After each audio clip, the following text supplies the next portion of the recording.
আসিফ নজরুল, আপনার প্রভুদের খুশি করার চেষ্টা করে লাভ নেই। আপনি যাদের বিরুদ্ধে ছিলেন এখন খোলস পাল্টিয়ে যে রূপ ধারণ করছেন এতে পরিত্রাণ হবে না। আপনি না ফেসবুকে স্ট্যাটাস দিয়ে বললেন যে বঙ্গবন্ধুর মতো মহান নেতা হয় না। আপনি না তৃতীয় মাত্রায় গিয়ে বললেন যে বঙ্গবন্ধুর মতো এত ত্যাগী মহান নেতা এই দেশে জন্ম নিয়েছে, শেখ হাসিনা আমাদের জানতে দেওয়ার জন্য শেখ হাসিনাকে ধন্যবাদ দিয়ে আর্টিকেল লিখব।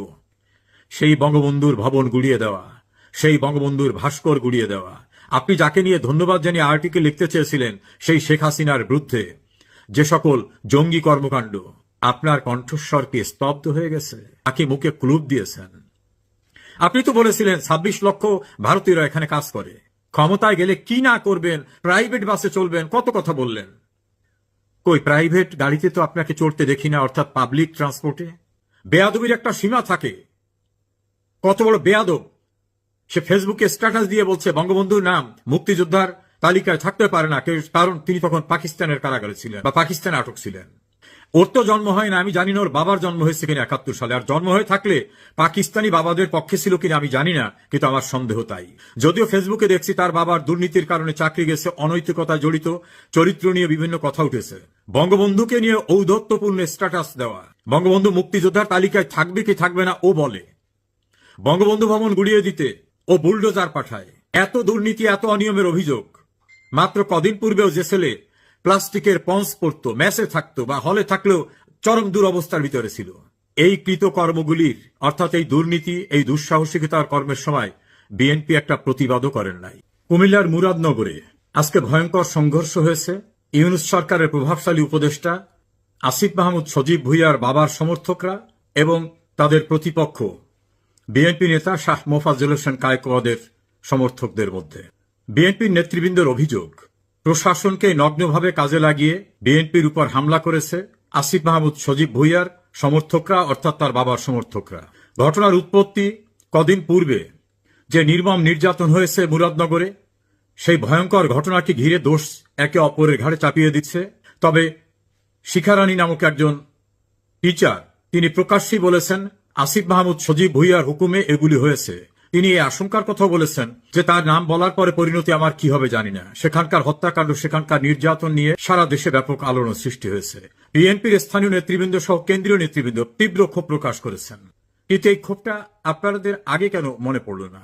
এই আসিফ মাহমুদ সজীব ভুঁইয়ার মতো একটা নাবালক ছেলে, পাকনা ছেলে, যার ম্যাচুরিটি আসে নাই, তাকে ইউনূস ছাত্রদের প্রতিনিধি মনে করে তার মন্ত্রিসভায় নেয়, তার উপদেষ্টা মণ্ডলীতে নিয়ে AFM হাসান আরিফের মতো একজন সিনিয়র উপদেষ্টার কাছ থেকে স্থানীয় সরকার মন্ত্রণালয়ে এনে এই আসিফ মাহমুদ সজীব ভুঁইয়াকে দেয়। এর পাশাপাশি তিনি যুব ও ক্রীড়া মন্ত্রণালয়ের উপদেষ্টাও, অর্থাৎ সরকারের সবচেয়ে গুরুত্বপূর্ণ দুইটা মন্ত্রণালয়ের দায়িত্ব তাকে দেওয়া হয়েছে। তখনই বিভিন্ন আলোচনা হয়েছিল যে হাসান আরিফ বাংলাদেশের অ্যাটর্নি জেনারেল ছিলেন, ইতোপূর্বে একটা কেয়ারটেকার গভর্নমেন্টের দায়িত্বে ছিলেন, ল অ্যাডভাইজার ছিলেন, তার মতো লোককে সরিয়ে দিয়ে সেখানে একটা বাচ্চা ছেলে যার গোপদাড়ি পুরোপুরি ওঠে নাই, এখনো ম্যাচুরিটি আসে নাই, তাকে কেন দেওয়া হলো? অনেক সমালোচক বলছিলেন যে স্থানীয় সরকার মন্ত্রণালয়ের অধীনে ইউনিয়ন পরিষদ, উপজেলা পরিষদ, পৌরসভা, জেলা পরিষদ, সিটি কর্পোরেশন, সম্ভবত এই ছাত্ররা একসময় দল করবে, দল করতে গেলে স্থানীয় সরকার প্রতিষ্ঠানগুলিকে তারা কাজে লাগাবে, কারণ তাদের তো দলের লোক বাইরে থেকে কোথাও নেই। কেউ কেউ বলছিলেন না, ওদের ফান্ডের দরকার, এই সকল মন্ত্রণালয় থেকে অনেক টাকা কামানো যাবে। এভাবে আলোচনা চলছিল। সেই আলোচনা শেষ হবার আগেই দেখা গেল তার এপিএস এর শত শত কোটি টাকার দুর্নীতির চিত্র বেরিয়ে আসলো বাইরে। এমন পর্যায়ে আসলো যে দুর্নীতি দমন কমিশন অনুসন্ধানের সিদ্ধান্ত নিতে বাধ্য হলো।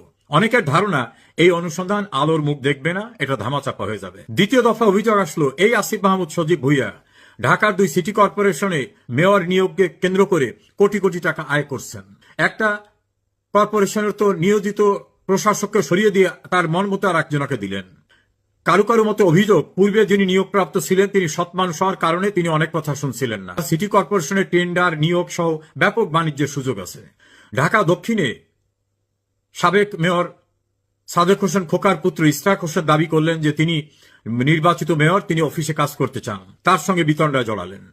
তখন বেরিয়ে আসলো থলের বিড়াল যে কাউন্সিলর নিয়োগের জন্য গোপনে ইন্টারভিউ নেওয়া হচ্ছে। আসলে কাউন্সিলর নিয়োগের ইন্টারভিউ না, কে কত টাকা দিতে পারবে সেভাবে।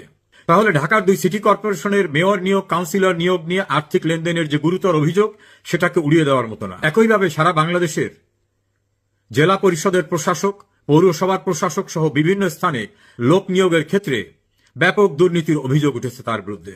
ওয়াসায় সম্পূর্ণ আইন ভঙ্গ করে বিপুল পরিমাণ লোকের নিয়োগের ক্ষেত্রে গুরুতর অভিযোগ উঠেছে যে কোটি কোটি টাকা নিয়ে ওয়াসায় এভাবে লোক নিয়োগ দিয়েছেন। এছাড়া তার দুই মন্ত্রণালয়ের বিভিন্ন জায়গায় লোক নিয়োগ, টেন্ডারের কর্মকাণ্ড, টেন্ডার গটিয়ে দেওয়া, বিভিন্ন রকম ভাবে আর্থিক অস্বচ্ছতা, লেনদেন এবং দুর্নীতির সঙ্গে তিনি জড়িত, এই অভিযোগ তার বিরুদ্ধে আসলো। এয়ারপোর্টে তিনি গুলি ভর্তি অস্ত্রের ম্যাগজিন নিয়ে গেলেন, যেটা সম্পূর্ণরূপে অস্ত্র আইনের মামলা হতে পারে। সেই ঘটনায় ব্যাপক আলোচনা হলো। সবাই বললেন যে এরপর তো আর সে ক্ষমতায় থাকার কোনো অধিকার তার নেই।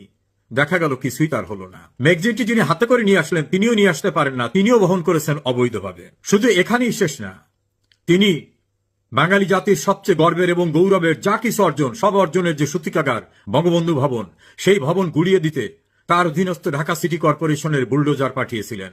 এবং তাদের বিদেশি যে প্রভু অনলাইনে যারা কাজ করে তারা বিভিন্ন সময় বলেছে সব ব্যবস্থা প্রশাসন করছে।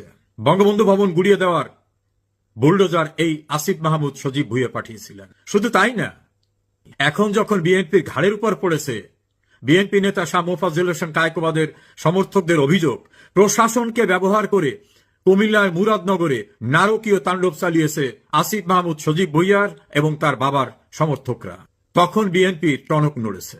আসলে যারা দুর্নীতি, অনিয়ম, স্বেচ্ছাচারিতা, অবৈধ কর্মকাণ্ডের সঙ্গে জড়িত তাদের বিষয়ে সোচ্চার হওয়া উচিত ছিল সবারই। এই সজীব ভুঁইয়ারা কি ক্ষমতা এসেছে বৈধভাবে? তারা যে ক্ষমতা দখল করেছে কোন আইনে? বাংলাদেশের সংবিধানে এই জাতীয় কোন সরকারের অস্তিত্বই নেই। ফলে এই সজীব ভুঁইয়াদের যারা প্রোটেকশন দিচ্ছেন, প্রোটোকল দিচ্ছেন, সেটা আর্মি, র্যাব, বিজিবি, পুলিশ যারাই করেন, আইনত আপনারা বেআইনি কাজ করছেন।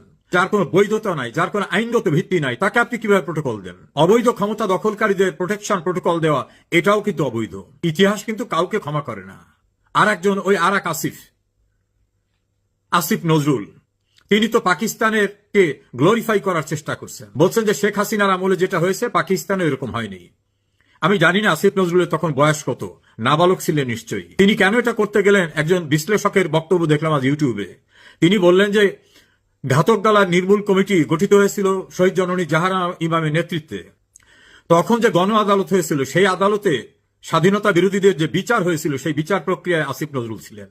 মাওলানা দেলোয়ার হোসেন সাইদের উপরে তিনি বড় আর্টিকেল লিখেছিলেন। যুদ্ধ অপরাধীদের বিচারের গণ আদালত প্রক্রিয়ায় থাকার যে অপরাধ, তার থেকে বাঁচার জন্য তিনি এখন পাকিস্তানিদের পক্ষে আর বাংলাদেশে থাকা পাকিস্তানিদের অনুসারীদের খুশি করাবার জন্য চেষ্টা করছেন।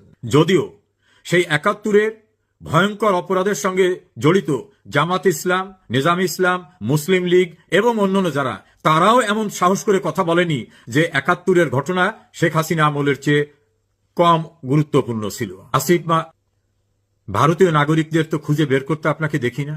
আপনি না মালয়েশিয়া থেকে ফিরে এসে বললেন জনশক্তি রপ্তানির দ্বার উন্মুক্ত হয়ে গেছে, সে বাহবা কুড়ালেন। কি দেখছি এখন? মালয়েশিয়ায় যাবার পরে গ্রেপ্তার হচ্ছে বাঙালি। আর মালয়েশিয়ার ঘটনা দেখে অন্যান্য কোন দেশ আর এখন বাংলাদেশের ম্যান পাওয়ার নিচ্ছে না। শ্রম কর্মসংস্থান মন্ত্রণালয়ে আপনি আছেন, ওটাকে শেষ করে ছাড়ছেন। আইন বিচার সংসদ মন্ত্রণালয়ের দায়িত্বে আপনি আছেন। আমার মনে পড়ে একজন সাংবাদিক আপনাকে প্রশ্ন করছিল যে এই সরকারের লিগ্যাল ভিত্তিটা কি, আপনি জবাব দিতে পারেন নাই। আপনি কি জানেন, আপনি তো আইনের ছাত্র, আইনের শিক্ষক, যে আপনি যে মন্ত্রণালয়টা হোল্ড করছেন, আপনি যে সরকারকে ক্লেম করে সেই সরকারের অ্যাডভাইজার দাবি করছেন, এটা যে সম্পূর্ণরূপে অবৈধ। আমাদের সংবিধান অনুযায়ী এ জাতীয় কোনো সরকারের অস্তিত্ব নাই, এটা আপনি জানেন না? জানেন। সংবিধান ভঙ্গ করে অবৈধভাবে ক্ষমতা দখল করা অপরাধ আপনি জানেন না? আমার ধারণা জানেন। কিন্তু কোনোদিন তো নির্বাচন করে কিছু হওয়ার মতো অবস্থা আপনার নেই। সে কারণে সম্ভবত যেন তেন উপায়ে একটু ক্ষমতার স্বাদ নিতে হবে, এ কারণেই আপনি জঙ্গিদের সঙ্গে একাত্ম হয়েছিলেন। ডক্টর ইউনূসের মেটিকুলাস ডিজাইনের বাংলাদেশ পার্টির কোঅর্ডিনেটর হিসেবে কাজ করেছেন। ডক্টর আসিফ নজরুল, আসিফ মাহমুদ সজীব ভুঁইয়া এই অবৈধ সরকারের পোস্ট হোল্ড করে যা কিছু করছেন তার সবকিছুই কিন্তু অবৈধ। ইতিহাস কিন্তু যেভাবে রচিত হয় ওর ধারাবাহিকতা থাকে। আর একটা জিনিস মনে রাখবেন আপনারা, অপরাধ কখনো তামা দিয়ে হয় না। বছর, 5 বছর, 10 বছর, 20 বছর পরেও না। বঙ্গবন্ধুর খুনিদের বিচারের রায় সম্পন্ন করে চূড়ান্ত কাজ করতে কিন্তু 36 ইয়ার্স লাগছিল, তাতেও কিন্তু সেই বিচার হয়েছে। যারা দাম্ভিকতা দেখিয়েছিল তাদের দাম্ভিকতা চূর্ণ হয়েছে। প্রশাসনের সবাইকে আমি বলবো, অবৈধ ক্ষমতা দখলকারীদের পৃষ্ঠপোষকতা দিতে যাবেন না, তাদের প্রোটেকশন প্রোটোকল দিবেন না। আপনারা প্রজাতন্ত্রের কর্মচারী, ওরা প্রজাতন্ত্রের আইন বহির্ভূত অবৈধ ক্ষমতা দখলকারী। আসিফ নজরুল, আসিফ মাহমুদ, সজীব ভুইয়ারা আপনাদের প্রভু, অবৈধ ক্ষমতা দখলকারী, যিনি সকল মামলাগুলির থেকে নিজেকে অব্যাহতি দিয়েছেন, সুযোগ নিয়েছেন, ট্যাক্স মওকুফ করেছেন। আপনাদের কেউই কিন্তু ইতিহাসের কাঠগড়া থেকে মুক্তি পাবেন না। আমার ধারণা পালিয়ে যাবারও সুযোগ পাবেন না, কারণ এত অপরাধ, এত অন্যায় আপনারা করেছেন। এ অন্যায় আপনাদেরকে ধরে রাখবে এবং বিচারের মুখোমুখি করবে।